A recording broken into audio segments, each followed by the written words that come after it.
All right, hello. Welcome back to the Streamline CEO podcast. I'm your host, Karalee, and today we actually have a very special guest. Her name is Gwen, and she is actually, I'm going to let you know, I'm going to let her tell you she's the owner of because I never get it quite right. But anyway, we met here in a mastermind and we have just connected and we love each other's vibe. And so I decided, well, she actually pitched me, you guys. She's like, I want to be on your podcast. And so here we are. So Gwen, go ahead and introduce yourself. Tell us who you are and what you do. Hi, everybody. I'm Gwen Tinsley, CEO of Grit and Tenacity Consulting. And I actually help female business owners sell more through their authenticity and leaning into just repeatable sales processes and systems that typically I find a lot of female entrepreneurs don't have. And so that just helps them gain confidence in their ability to sell more and scale and grow their businesses. Thanks so much, Karalee, for having me. Yes, that's going to be great. One of the things that I personally struggle with is the sales process. I know when we were talking a little bit before we decided to have you on the podcast, it was like I struggle with actually following up with people, reaching out to people and things like that. So I'm hoping that if some of our listeners have this issue as well, that you're able to support them with that. So we're going to go ahead and jump right in because how has systematizing your sales process actually helped you really do the things, right? And close clients. Such a great question. Oh my gosh. So honestly, a lot of people don't associate sales with it being a system, right? They associate it with an event, like a transaction that happens once you've done all the other legwork, whether it's like, tracking them on social media, or Instagram, all those things. And so really and truly, selling is something that happens in our everyday lives. Every conversation that we have, when we get up in the morning, and we are convincing our husband that to do one set of plans versus the other, right? Or we're negotiating with our children to get out of bed in a positive, good mood and out the door for school, or to their summer camp, being as it's almost July. That is all a part of that is selling. That is our ability to sell. And I think when we recognize that selling touches every single aspect of our business, from the moment that someone knows who you are to the moment that they have ended their time with you and onward, we are in a selling mindset, right? And so having different strategies or processes around each compartment of the sales process has really honestly given me complete control over my business. It has helped build tremendous amounts of confidence, not only in my business, but in all the clients that I've worked with, to really understand what's working, what's not working, what's resonating with people, what's not resonating with people, but then also to really be confident that you are bringing on the right type of people and that you're not just throwing things at the wall to see what sticks. I think that's the biggest thing, is like, no one is ever really taught how to sell because people run from it, like I did most of my career. But really, with over 20 years experience in business and strategy, I didn't realize that I was actually in a sales role, but also I was kind of behind the scenes studying people's behaviors and how they acted and reacted to different things. And it's just fascinating, the psychology of selling, and just really that combined with systems and strategies that are easy and don't feel like a heavy lift and actually add value to people's lives, and you don't feel like you're bugging the crap out of them. It's awesome. You said right there at the beginning there, you were like, it's actually a system to make sure you guys get your kids out of bed. You're actually like a salesperson in that manner. And I've never thought of it that way, but I am constantly sitting over here persuading my children to go do their chores or to get ready in a faster manner. So maybe I do have some good sales skills. I just didn't really know it. Yeah, it's a mindset thing. I mean, it really is. And I think we're so wired to think about like that used car salesman, because if you think about it, right, you've either had really good selling experiences or bad selling experiences. And the ones that we typically talk about are the ones that are just horrible and you can't believe it and you feel like you got screwed over or something, right? We don't talk about the ones that go off without a hitch or that are really smooth and easy as much, because we just don't like to talk about the positive as much as we like to gripe about the negative, right? Oh man, you got a great point there. Yeah. Oh man, I actually, this just came to me, but do you like doing sales calls or do you prefer to do sales in a different way? Well, so I am a connector. Like that is I'm a high connector. One of the things that I teach in my framework is, especially if you have like a $2,000 or higher ticket item, that you need to be doing sales calls, and preferably over Zoom or over, some kind of video chat if you're virtual or even in person, because body language tells you just as much as what their verbal language says. And so to answer your question, like, yeah, I love doing sales calls, because to me, it's not a sales call. It's just a natural curiosity of wanting to understand this person's drive to start a business, and how I can maybe help them with my expertise that they're not an expert in. And I'm like genuinely curious. I love learning about businesses and how people got to where they are and where they want to go and why they think that their business might be the thing that takes them there. And then, hey, if I can help, great.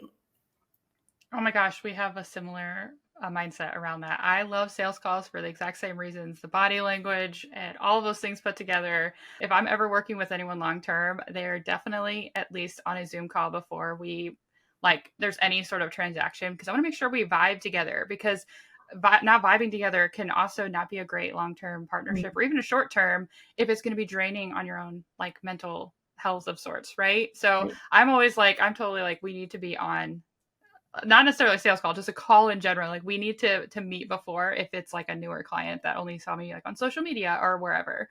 But So that's a system that you have that's a system that you haven't even and I know that you're a strategist, and so you probably have written down every system that you have in your business, right? But like that's a system, and you didn't even realize that was part of it.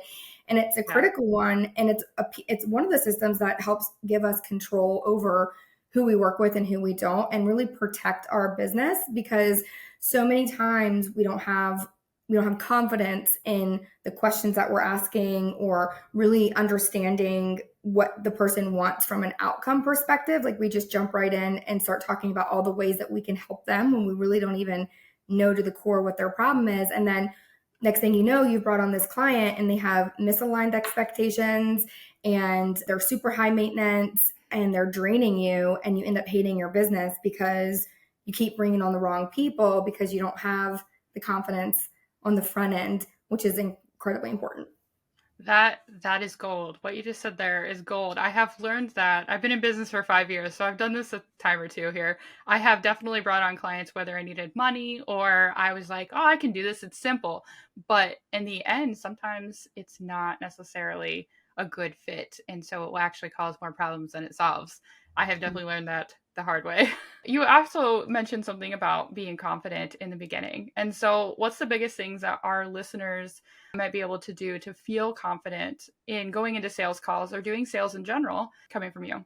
So the biggest thing that I hear a lot is they just don't know what to say. You don't know what to say to a response in someone when they DM you, or you get a lead and they ask you questions in emails, but you really want to get them on a sales call and you don't know how to do that. Or maybe you've had a sales call and they were your best friend coming off of that sales call, and now they're ghosting you, and you don't know what to say to them to get communication back on track, right?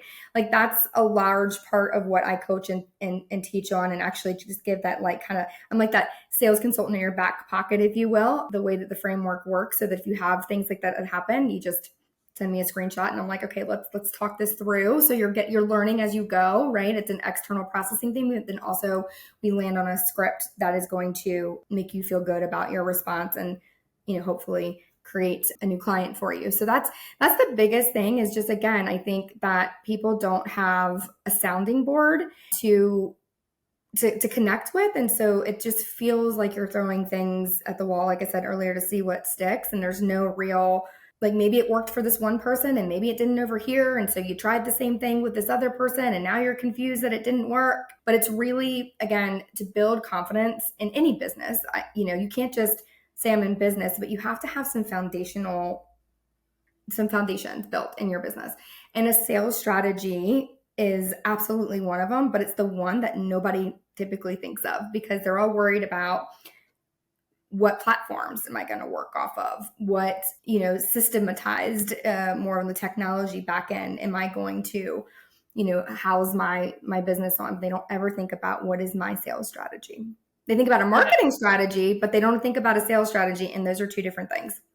you know what? That's a great question. Can you explain to me, because I could use some clarity here too. What's the Yep. difference between a marketing strategy and a sales strategy?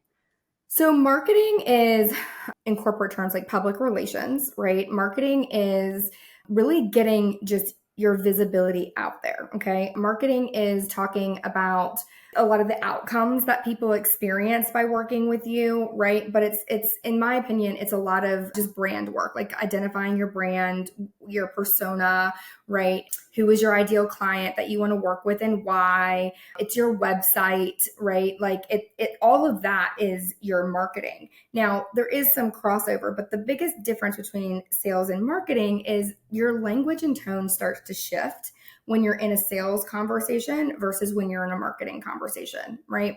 We get to be more specific. We get to be more dialed in with the pain point that that person is actually experiencing because we've had them raise their hand or something on the marketing side and they've identified that they have a pain point that we service. And so now we get to talk to them very specifically about that pain point and make it relatable to them and their business in our sales conversations, if that makes sense. Yeah, I love that. Yeah. So as I'm going to kind of go in depth here more on how sales is a system, as Gwen has already said here a few times, but making sure you have a system in place where you can track leads and Yeah. making sure that you can, make sure you get those emails out or, like that marketing plan. How are we keeping track of all those things? So on the operations side, here coming back to me here, we have to put in place this strategy, like these systems and the softwares, the automations and things like that. So how has implementing some of those automations or softwares, things like that, helped you be able to stay on top of the ever changing sales space? That's a great question. And you and I were chatting before this, and I'm like, I need help. So it has been a very grassroots effort from that perspective. I'll go back and I'll share with you my time that I spent in Mary Kay. I'll never forget this. My director at the time was, she would always say, like, we would collect leads at the time, right? And they would be on post-it notes or paper when we would go and do giveaways and stuff. And I would always see everybody walking around with these like loose leaves of paper, and they would fumble through things. And my director, I was like, I'm out, I've done everything that I know I can do. And she's like, well, who else haven't you followed up with? Who else haven't you followed up with? And she kept asking me that. And I was like, I've literally followed up with everybody. And she just couldn't wrap her head around that. And I showed her my spreadsheet, right? And she had never seen one of her consultants like put everything into a spreadsheet and then track like the number of times that I've reached out to them and when, so that I could also, and so this does a couple things. One, it gives you permission to let people go when they need to be let go and stop chasing them when like they just are not going to do anything with you. And that is freeing in itself because you don't waste time doing that, because your time is incredibly valuable. And that's also another really critical piece of having a sales system, is making sure that you are spending the time with the right people and not the wrong people, right? And shortening those sales cycles so that you can spend less time on sales calls, less time following up, and more time spending time with family or doing whatever it is that we want to do, which is why we go into business in the first place, right? But to answer your question directly, it is still a spreadsheet. I track everything. If I get a lead, it goes there. I would highly recommend that you write something that you'll remember them. So I've been known to put like glasses, cute brunette, right? Met her with a burgundy shirt, right? Or bad attitude. I don't know if this is not you. I'm just saying like someone, I'm like, if anybody were to go and read my lead list and they, didn't know what I was talking about, they might be like, oh, but like I needed something to jog my memory. And then so you talked about follow-up just in the beginning and that being like a strategy that you struggle with. And that honestly is like one of the biggest things that I see too, is following up is just not something that anybody really wants to do and also know how to do in a way that isn't like, hey, are you ready to come on board? Hey, just checking in, right? And so anyway, I have a whole formula for that I use, and a strategy where I touch them at least 5 to 7 times before I move on. Wow, that's amazing. I'm totally going to have to talk to you more about that just to make it super simple. I do keep track of leads or follow-ups in ClickUp. So I do kind of have that system implemented a little bit. Now I just have to actually do the thing and follow up a little bit more. But sometimes I get into the weeds and supporting and all those things. And so, as I'm sure you do as well, and many of our listeners. So to finish up here, just quickly, what is one thing that you would tell our listeners if they were struggling with really boosting their sales to bring in their revenue, up their revenue? What is one takeaway, like one big thing that they could do? I think the biggest thing is you have to know where to start. And if you don't know where to start, then you'll always stay stuck. And that's the biggest. I think it's so overwhelming, and there's so many things happening that it's like I wouldn't even know where to start if I tried. And so where I like to start, depending on what's going on, is taking a look at your current lead list, right? Who have you talked to recently that has done nothing? Let's take a look at why they did nothing or how that conversation went, right? And then let's take a look at who you have that you are scheduled to have a call with. And let's make sure that you're confident on that call to really ask the questions that you need to ask to make sure that you're going to be the best fit for them and vice versa, right? And then the ones that you've had conversations with that just haven't done anything, like what's our follow-up been like, or have you had follow-up or no, or have you tried following up and it just hasn't worked? And then really just gaining some confidence around your communication. In fact, actually, one of my very first clients doubled her revenue monthly in 6 months just by focusing on the follow-up piece. She was leaving so much money on the table because she would follow up once or twice, maybe twice. And she just kind of had this attitude of like, oh, they're so busy. And, if they want to work with me, they'll let me know. And she felt like she was bugging them. And then she had a realization that, well, I appreciate when people follow up with me because I am so busy. And I have 2 kids and I'm working a full-time job. And so I appreciate it so much when people follow up with me. But somewhere she got that mindset that like she's bugging people, even though she appreciates when people follow up with her. And so again, it's a total mindset, right? And just feeling confident that you're adding value when you're following up, not just being that pesky used car saleswoman that no one likes. I love that. That is such good advice. So, and I also think that you said that you have something free to give away to our listeners about what to say on a darn sales call. Yes. And so you can go ahead and grab that link down there in the show notes. And how can our listeners connect with you further if they'd like to learn more? Absolutely. So the first step, because obviously there's just so much that goes into all of this. So the first next best step would be to go and grab that free download. It's a guide and a worksheet that really just walks you through things that you can say on your sales call and how to ask those questions. And so go download that. Of course, you can follow me on Instagram, which is Grit and Tenacity Consulting. Although I do have like an antisocial kind of marketing things. So I'm show up in stories every now and then, but I have the 9 grid up. So go and check that out if you want. But of course, you can always send me a note through my website, which is gritandtenacityconsulting.com, or you can reach out personally, which is gritandtenacityconsulting@gmail.com. All right. Awesome. It was so great to have you here. If I was not literally recording, I would have been taking notes right now on some of the things you said. So we're totally going to have to go back and listen. And yeah, we'll go ahead and talk later. But if you guys haven't subscribed yet, make sure you subscribe. And we have one new episode every single week. So I'll see you back next week.